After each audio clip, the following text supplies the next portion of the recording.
자녀를 가지신 부모님들 가운데서 내 자녀를 위해서 기도하지 않는 분은 한 분도 없으실 거예요.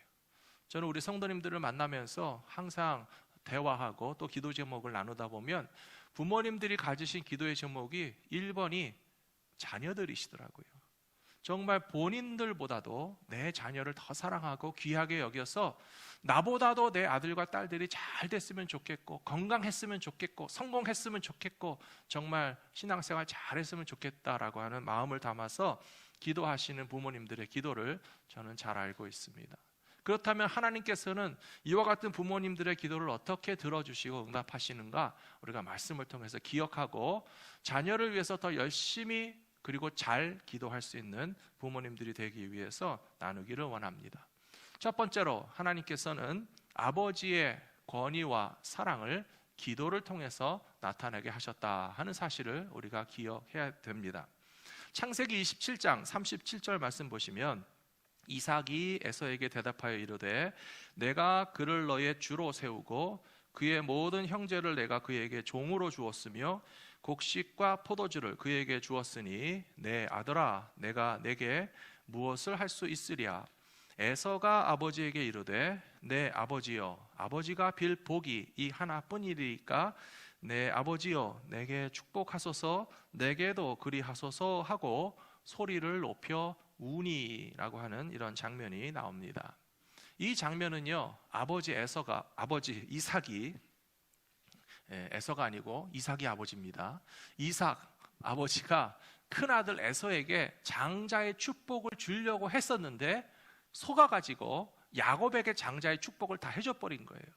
그래서 이 큰아들에게 가야 할 축복과 하나님께 올려드리는 기도가 둘째 아들에게 간 것을 아버지도 몰랐고 에서도 몰랐거든요. 근데 그것을 뒤늦게 알고 찾아와서 아들이 떼를 쓰잖아요. 아버지 제게도 축복해 주십시오. 동생에게 모르고 축복한 것처럼 내게도 축복하며 기도하시면 안 됩니까? 요즘 컴퓨터를 쓰시는 분들은 컨트롤 C, 컨트롤 V라고 뭔지 아시나요? 카피 페이스트 하면 되는데 동생에게 모르고 기도한 거를 똑같이 복사해가지고 저한테 축복해 주시면 안 됩니까? 떼를 쓰면서 그 큰 아들이 울었다고 그랬어요. 이 장면이 좀 잘 이해가 안 되지 않습니까? 우리들이 생각할 때에도 큰 아들이 잘 되기를 원해서 축복을 다 기도했으면 작은 아들들에게도 똑같이 축복하고 기도하면 될 것 같은데 여기서 우리가 깨달아야 될 아주 중요한 몇 가지 내용이 있습니다. 먼저 큰아들이 축복 기도를 빼앗기고서 울면서 아버지에게 매달렸다는 것이 뭘 의미하는지 아십니까? 그만큼 아버지에게 기도하는 권위가 있었다는 것이에요.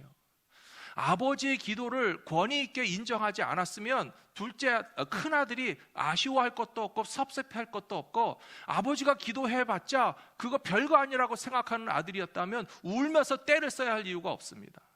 아버지의 기도는 하나님이 들으시는 기도고 반드시 이루어지는 기도라고 하는 사실을 믿고 인정했기 때문에 그 큰아들이 아쉬워서 내가 받아야 할 장자권과 축복을 동생이 뺏어간 것에 대해서 정말 이제는 고칠 수 없고 하나님의 기도를 들으신 대로 이루시며 그것이 아버지에게 주신 기도의 권세라고 하는 사실을 알았기 때문에 울면서 아쉬워할 수밖에 없었던 것처럼 우리가 이 오늘 본문에서 깨달아야 될 중요한 사실은 아버지의 기도는 하나님이 보증하시고 아버지가 기도한 것은 하나님이 이루어지게 하시기 때문에 그렇다면 우리 아버지들은 자기의 자녀들을 위해서 얼마나 하나님 앞에 진실한 마음으로 축복하는 마음으로 기도함으로써 아버지의 권위를 나타내야 할 것인가 하는 것을 함께 배우실 수 있는 저와 여러분들이 되시기를 부탁합니다. 잘 아시는 것처럼 성경시대에는 아버지의 권위가 굉장히 막강했습니다. 왜냐하면 아버지들이 가정 전체를 이끌고 나가는 지도자, 리더였기 때문에 그렇습니다. 게다가 아브라함이나 이삭이나 야곱의 경우에는 저와 여러분들과 같은 이민자였잖아요. 본토와 친척과 아비 집 고향을 떠나서 가나안 땅의 나그네로 살아가는 이 이민자의 가정을 이끌고 나가는 아버지들은 자기 가족들을 보호해야만 하는 아주 막중한 책임이 있었습니다. 위험한 일이 있으면 앞장서서 싸워야 하고요. 가족들을 위한 중요하고 어려운 결정을 내릴 때에 아버지의 신앙과 판단력이 굉장히 중요해서 결정적인 영향을 미칠 수밖에 없어서 이렇게 아버지들에게는 마치 족장과 같은 권위가 있었고 아버지들에게는 많은 책임이 있었던 반면에 또한 그만큼 권위도 있었던 시대라고 하는 사실을 우리는 알고 있습니다. 요즘 이 시대에는 아버지들의 권위가 옛날 같지 않다는 것을 다 느끼시죠? 어떤 의미에서는 아버지의 책임감이 분산되었기 때문에 그렇습니다. 가정에서의 리더십도 아버지와 어머니가 나누어 가질 수 있고요. 혹은 경제적인 책임도 아버지와 어머니가 나누어질 수 있고요. 여러 가지 의미에서 요즘의 아버지들은 책임감은 좀 덜으신 반면에 권위도 조금 이렇게 노노해지는 그런 상황이 되기는 했지만 중요한 것이 무엇인가 하면 여전히 믿음의 가정에서는 어머니와 아버지와 부모님들의 영적인 권위와 기도하는 사명이 크고 중요하다는 사실을 기억하시면서 더욱더 자녀들을 위한 축복의 기도를 아끼지 마시고 마음껏 기도하실 수 있는 모든 믿음의 부모님들이 되시기를 부탁합니다. 오늘 창세기 27장 말씀을 읽으면서 우리가 또 깨달을 수 있는 중요한 사실이 있는데요.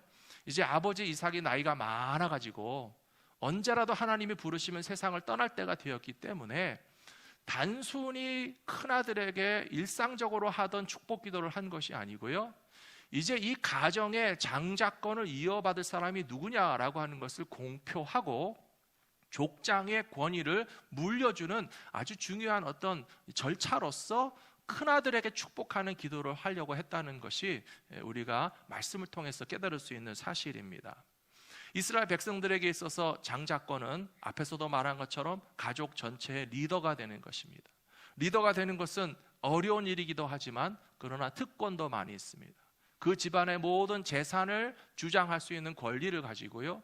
그 식구들을 다 다스리고 통제하는 그런 리더십도 가지게 되기 때문에 창세기 27장 37절에 보시면 아버지 이삭이 야곱에게 기도한 내용이 뭐냐면 너의 형제들은 다 너에게 주님이라고 불러야 되고 종노릇을 해야 되고 곡식과 포도주의 소산이 나오면 다 지금 나에게 기도를 받는 이 아들이 장자로서 모든 리더십과 주권과 소유권을 다 가지고 식구들을 잘 책임지고 이끌어 가야 된다라고 딱 기도해버리면 그거로 끝난다는 거예요. 근데 잘 아시는 것처럼 아버지도 속았고 큰형도 속았고 야곱이 거짓말로써 속여서 받은 축복이었음에도 불구하고 우리가 좀 이해되지 않는 점은 하나님은 비록 이런 상황 속에서도 야곱을 세우시고 축복하시려는 계획이 있으셨다. 아버지의 기도의 권위는 하나님의 주권에서부터 나온다는 사실을 기억하시는 저와 여러분들이 되시기를 부탁합니다. 오늘 아버지에 관한 이야기를 하다 보니까 저도 제 아버지가 생각이 났습니다. 아버지가 제게 베풀어 주신 사랑 중에서 지금도 가장 기억에 남는 것은 다른 것이 아니라 아버지의 기도입니다. 아버지는 저를 위해서 얼마나 많이 기도해 주셨는지 몰라요. 어렸을 때도 제가 좀 문제가 있거나 어디가 좀 아프거나 하다못해 배탈이 나서 화장실에 앉아 있어도 아버지가 찾아오셔가지고 제 배를 이렇게 쓰다듬어 가면서 아버지가 기도해 주셨어요. 제 생애의 중요한 순간순간마다 아버지가 제게 기도해 주셨습니다. 대학 입시 시험 치르러 가는 날에도 시험 보러 가기 전에 아침 일찍부터 아버지가 저를 위해서 기도해 주셨고요. 또 신학교에 입학하는 날에도 아버지가 저를 위해서 기도해 주시고 또 결혼하는 날에도 장가가는 아들을 위해서 아버지가 기도해 주시고 또 손자 손녀가 태어났을 때도 아버지가 가장 기뻐하시면서 해주신 것은 정말 저와 제 자녀들과 가정을 위해서 기도해 주신 것이 정말 귀한 축복과 사랑이었구나 하는 것을 지금도 기억하고 있습니다. 사랑하는 성도 여러분, 부모된 입장에서 자녀들을 위해서는 아끼시는 게 하나도 없죠. 자녀들을 위해서라면 이사도 가실 수 있잖아요. 한국에서도 좋은 학군 찾아서 이사하셨고 미국에서도 보니까 우리 성도님들이 자녀 교육을 위해서 좋은 지역으로 이사도 하시는 거 많이 봤어요. 또 자녀들을 위해서라면 물질도 아끼지 않으시잖아요. 부모님들은 좋은 옷이나 좋은 음식을 드시지 않고 아끼면서도 교육비를 위해서 위하면 아이들을 위해서는 컴퓨터도 사주시고 뭐 학원비도 내주시고 뭐 학비를 위해서 특별 활동을 위해서 필요하다면 자녀들을 위해서 좋은 것을 주는 것을 아까워하시는 부모님들을 별로 본 적이 없어요. 그리고 미국 땅에도 오신 많은 이유 중에 하나는 사실은 나만 미국에 와서 잘 먹고 잘 살겠다는 것이 아니라 우리의 아들과 딸들이 이 미국이라고 하는 기회의 땅에서 더 평등하고 더 세계로 뻗어나갈 수 있는 그런 정말 삶의 기회를 내 자녀에게 주시기 위해서 미국에 이민 오신 분들도 많다는 사실을 우리는 알고 있습니다. 이렇게 자녀들을 사랑하는 마음에서 무엇도 아끼지 않고 다 주시고 또 주시는 부모님들이 그럼에도 불구하고 빼먹지 말고 하셔야 할 가장 중요한 것이 무엇인지 이제 아시겠죠? 기도하는 거 아니겠습니까? 기도하는 거 쉽지 않습니다. 하지만 기도하는 것은요, 이사하는 것보다, 학비를 대주는 것보다, 좋은 공부할 수 있는 환경을 만들어 주는 것보다 사랑하는 자녀들에게 사랑의 마음으로 하나님 앞에 맡기고 기도하면, 오늘 이삭의 기도를 통해서도 볼 수 있는 것처럼 아버지의 기도가 왜 권위가 있습니까? 하나님이 보장하시기 때문에 그렇습니다. 부모님의 기도가 왜 능력이 있습니까? 부모의 신앙이 대단해서가 아닙니다.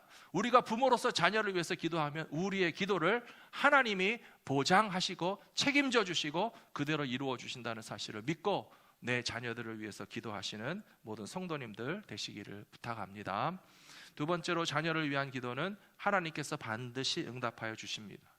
오늘 사무엘상 1장 27절에 보시면 이 아이를 위하여 내가 기도하였더니 내가 구하여 기도한 바를 여호와께서 내게 허락하신지라. 그러므로 나도 그를 여호와께 드리되 그의 평생을 여호와께 드리나이다 하고 그가 거기서 여호와께 경배하니라. 사무엘의 어머니 한나는요, 좀 특별한 케이스입니다. 자식을 임신하기도 전에 자식을 위해서 기도한 어머니예요. 이 중에서도 그런 어머니들이 조금 계실지 모르겠어요. 자식을 임신하기도 전에 자식을 위해서 기도하시는 분들 많이 계십니까? 아마 준비 없이 아이가 생겨나서 아이를 낳고 난 다음에 내가 부모구나 라고 하는 것을 뒤늦게 깨달으신 분들이 더 많을 거예요. 한나의 경우에는 결혼했는데 아이가 생기지 않아서 너무 기다렸어요. 너무 힘들어했어요. 너무 상처받았어요. 너무 자존심 상했어요. 하나님은 왜 내게 자식을 주시지 않을까라고 하는 마음으로 속상해하면서 하나님 앞에 기도하고 기도했더니 하나님께서 그 기도를 들으시고 응답하셨거든요. 그래서 너무 기뻐서 그 아들의 이름을 사무엘이라고 지은 거예요. 사무엘이라고 하는 이 이름의 뜻은 하나님이 들으셨다라고 하는 뜻이에요. 그러니까 하나님이 들으셨다는 것은 곧 무슨 말입니까? 다른 말로 번역하면 바로 기도의 응답이라는 거예요. 한나 어머니는 자기 아들을 사무엘이라고 부르면서 하나님이 들으셨다, 하나님이 응답하셨다, 하나님이 내 기도를 들으시고 너를 내게 주신 정말 선물이야 라고 생각하면서 그 자녀를 위해서 더 많이 기도했는데요, 놀라운 사실은 하나님께 선물로 받은 이 자식을 어떻게 하면 제일로 잘 키울 수 있을까 생각하다가 그 아들을 하나님께 도로 바쳤다는 거예요. 사랑하는 성도 여러분, 여기서 우리가 배워야 할 아주 중요한 점이 있습니다. 때로는 한국의 부모님들이 자녀들을 나의 소유물로 생각하시는 경우가 있는 것 같아요. 물론 하나님이 내게 주신 선물이니까 부모에게 어떤 일종의 소유권 비슷한 게 있는 것은 사실입니다. 특히 어린 아기를 품에 안으시면 내 자식이다, 내 아들이다, 내 딸이다, 얼마나 내 품에 있을 때는 정말 내 것 같은 느낌이 드시는 거 사실이잖아요. 근데 이제 아이들이 다 커보세요. 더 이상 부모님이랑 안 놀아줍니다. 부모님이랑 멀어지고 떠나가면서 자기 혼자 스스로 살아가는 때가 되면 조금 부모님들은 섭섭한 마음이 드시면서 내 건 줄 알았더니 다 컸다고 이제 가버리는구나, 그런 아쉬움도 있으실 거예요. 근데 깨달으셔야 될 중요한 사실은 뭐냐면요, 우리의 자녀들이 본래부터 내 거가 아니라는 거예요. 하나님이 주신 선물이고 하나님이 주인 되시는 우리의 자녀들이 될 수 있도록 하나님께 맡겨드릴 수 있는 믿음의 부모님들이 다 되시기를 축복합니다. 오늘 사무엘 2장을 읽으면서 아주 재미있는 것은요, 왜 이 성경 말씀 가운데 엘리 제사장의 두 아들들의 이야기와 한나의 아들 사무엘의 이야기가 같이 딱 붙어가지고 나오는지 좀 이상하다 하는 점을 좀 우리가 주목하실 필요가 있어요. 엘리 제사장에게는 두 아들이 있었는데요, 이 두 아들은 제사장의 아들들이면서도 아주 불량한 인간들이었습니다. 하나님께 드리는 예물 가운데서 제사장이 받을 몫이 있어요. 하지만 그것은 어떻게 취해야 되는가 하면 먼저 하나님께 바치고, 제사장에게 해당되는 몫을 취하기 위해서는 새 갈고리를 고기 끓는 가마에 넣어서 그냥 딱 찍어서 나오면 그것만 제사장에게 딱 드리면 끝입니다. 그런데 이 엘리 제사장의 아들들은 갈고리를 가지고 와서 뒤적뒤적 하면서 좋은 거 골라가지고 갖다가 먹고요, 그뿐만 아니라 아직 기름도 떼어서 태우지 않은 막 잡은 제물 가운데서 제일로 좋은 부위를 먼저 내놓으라는 거예요. 그리고 그것을 먼저 내놓지 않으면 내가 억지로라도 뺏어가겠다라고 제사장의 아들들이 큰 소리 치고 있으니, 예배드리러 온 그 성도들의 마음이 얼마나 놀라고 상처를 받고 실망을 하겠습니까? 성경에 분명히 나와 있습니다. 이 제사장의 아들들은 하나님께 드리는 예배를 멸시하는 사람들이다. 근데 우리가 잘 알고 있듯이 자녀들이 이런 모습은 사실은 누구에게 보고 배웠겠습니까? 요즘 흔히 하는 말로 합리적인 의심이라는 말이 있어요.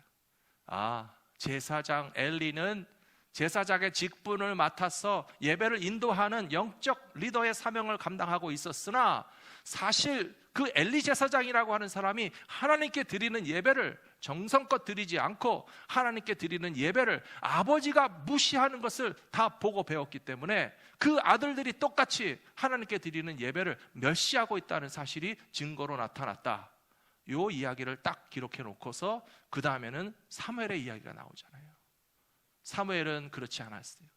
그렇다면 우리가 또 상상할 수 있는 것이 뭐가 있겠습니까? 어린 사무엘이지만 어머니의 기도를 알고, 어머니의 믿음을 알고, 어머니의 진실한 신앙을 듣고 보고 배워서 어머니가 하나님께 진실한 예배를 드리는 것처럼 그 아들도 진실한 예배를 드리는 사무엘이었기 때문에 하나님께서 들어 쓰시는 것이고, 엘리 제사장과 그의 집안은 하나님께 드리는 예배를 멸시했기 때문에 이제 하나님께서 거기를 폐하신다라고 하는 메시지를 이제 주시는 것을 기억하면서, 우리들은 두렵고 떨리는 마음으로 우리 자녀들에게 어떤 신앙의 모범을 보여야 할지 각각 교훈으로 삼으실 수 있는 저와 여러분들이 되시기를 부탁합니다.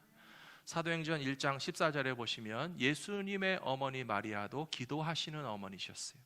여자들과 예수의 어머니 마리아와 예수의 아우들과 더불어 마음을 같이하여 오로지 기도에 힘쓰더라 그랬어요.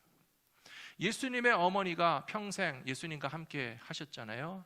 하지만 공생애를 통해서 정말 인류 구원을 위한 십자가의 사역으로 예수님은 나가셨고, 예수님께서 십자가에 죽으시고 부활하시는 그 충격적인 과정을 다 겪으셨지만, 그러나 예수님의 어머니는 교회에서 다른 믿음의 여인들과 함께 같이 기도에 힘썼습니다. 사랑하는 성도 여러분, 저는 말씀을 준비하면서 생각해 보니까요, 자녀들이 없으신 가정도 있어요. 그리고 자녀들이 다 장성해서 이제는 교육에 대해서 별로 책임감이 없으신 분들도 많이 계신 것 같아요. 하지만 우리의 자녀들과 교회의 미래를 위해서는 우리가 함께 기도해야 될 공동의 책임이 있다는 사실을 기억하셨으면 좋겠습니다. 사도행전 12장 12절에도 보시면 또 다른 마리아가 기도하고 있는데요, 깨닫고 마가라 하는 요한의 어머니 마리아의 집에 가니 여러 사람이 거기 모여 기도하고 있더라. 이 어머니 마리아는 다른 어머니 마리아예요. 마가 요한의 어머니 마리아입니다. 그런데 지금 베드로 사도가 예루살렘 감옥에 갇혀서 죽게 생겼기 때문에 예루살렘 교회에 큰 위기가 닥친 것을 놓고서 어머니들이 모여서 기도하고 있었다라고 하는 장면이거든요.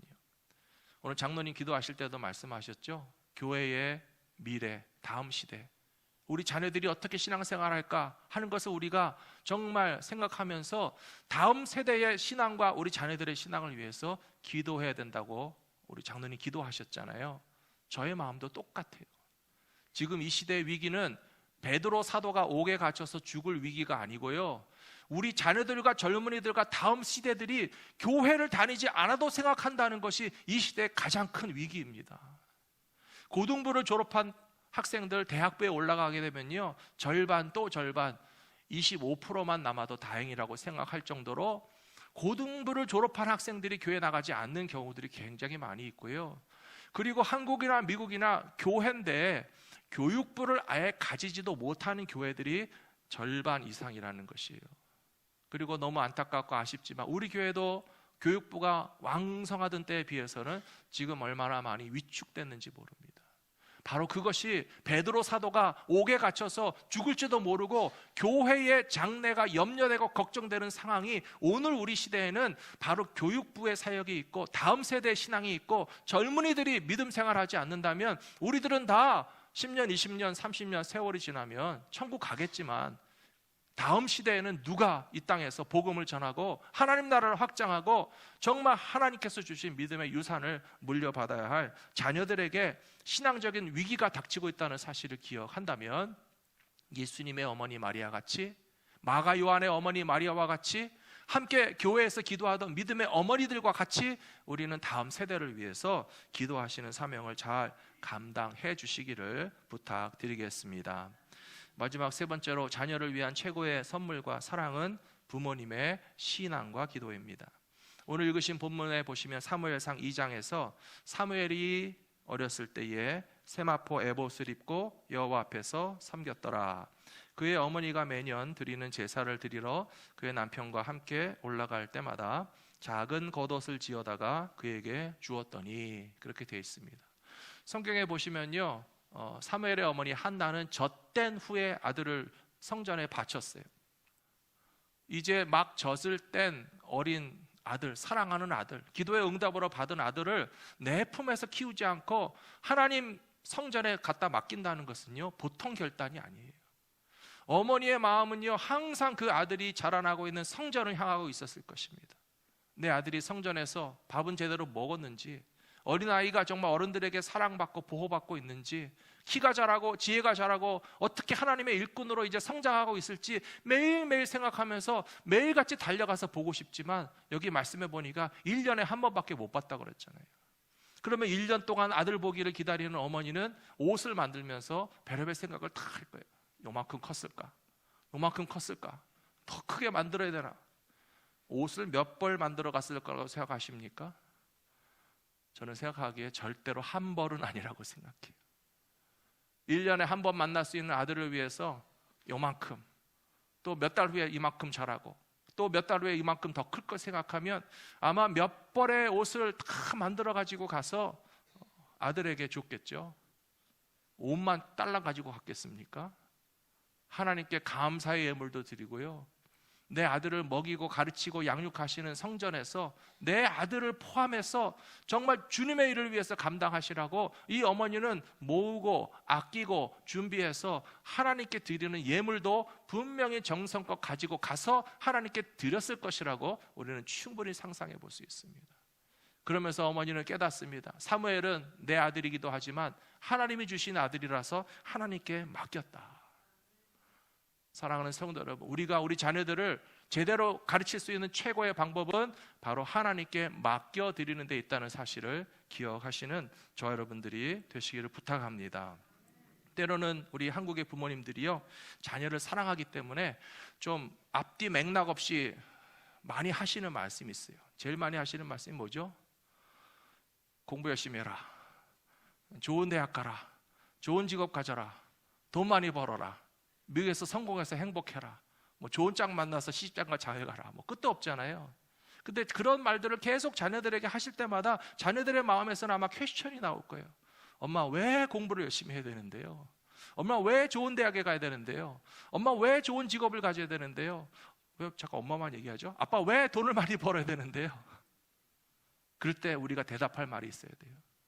하나님이 너의 인생의 주인이시기 때문에, 하나님께서 너를 통해서 영광 받기를 원하시기 때문에, 네가 하나님의 자녀이고 네가 하나님께 영광 돌리기 위해서는 공부를 잘할 수 있으면 공부를 잘하고, 좋은 직업을 가질 수 있으면 좋은 직업도 가지고, 네가 이 세상에서 머리가 되고 꼬리가 되지 않아서 정말 하나님께 영광 돌리는 너의 인생의 목적이 있고 너의 참 부모님이 하나님이시라는 사실을 안다면 네가 공부도 열심히 해야 되고 좋은 직업을 갖기 위해서 노력도 해야 되고, 이 세상에서 다른 사람들보다 부족함이 없게 사는 것은 단지 너의 행복만을 위해서가 아니고 너의 주인 되시는 하나님께 영광 돌리기 위해서 그렇게 살았으면 좋겠다라고 하는 마음을 가지고 자녀들을 위해서 기도해 주시고 권면해 주신다면 그 기도가 응답될 것이라고 믿습니다.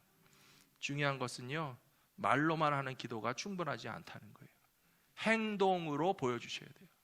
사무엘의 어머니 한나처럼 기도만 한 것이 아니라 아들을 성전에 맡기고 그 아들을 위해서 옷을 짓고 또 하나님께 1년에 한 차례씩 예배드리러 갈 때마다 어머니의 신앙의 모습을 2살 때도 보고 3살 때도 보고 4살 때도 보고 5살 때도 보고 7살 때도 보고 12살 때도 봤다고 생각해 보세요.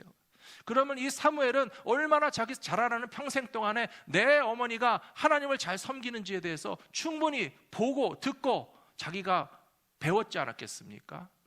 그러니까 엘리 제사장의 아들들과 완전히 다른 거예요.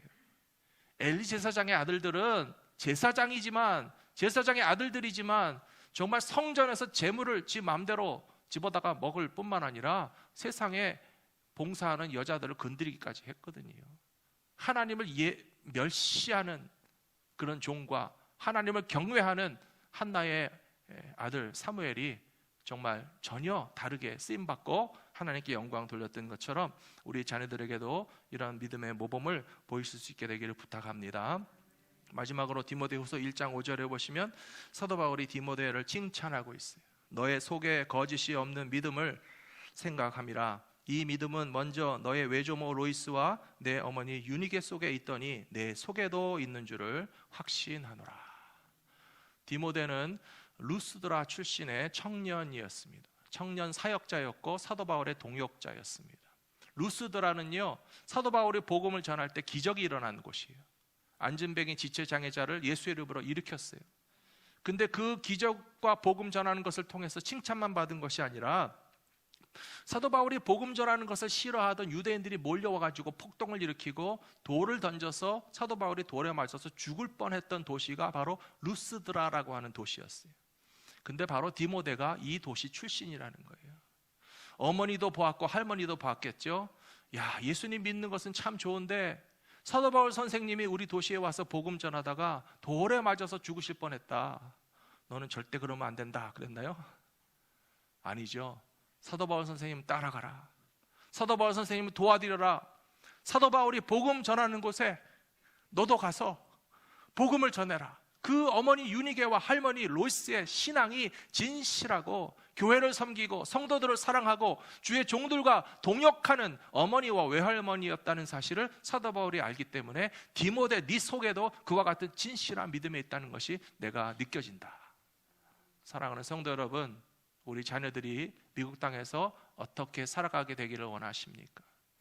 그저 보호받고 안락하고 세상 영광과 자랑을 다 취하는 그냥 세상적으로만 자랑할 수 있는 자녀들이 되는 것이 아니고 하나님을 기쁘시게 하고 하나님께 영광을 돌릴 수 있고 우리에게 맡겨주신 거룩한 사명을 감당하는 우리 아들과 딸들이 다 될 수 있도록 신앙의 모범과 사랑의 기도를 아끼지 않으시는 저와 여러분 모두가 되시기를 축원합니다.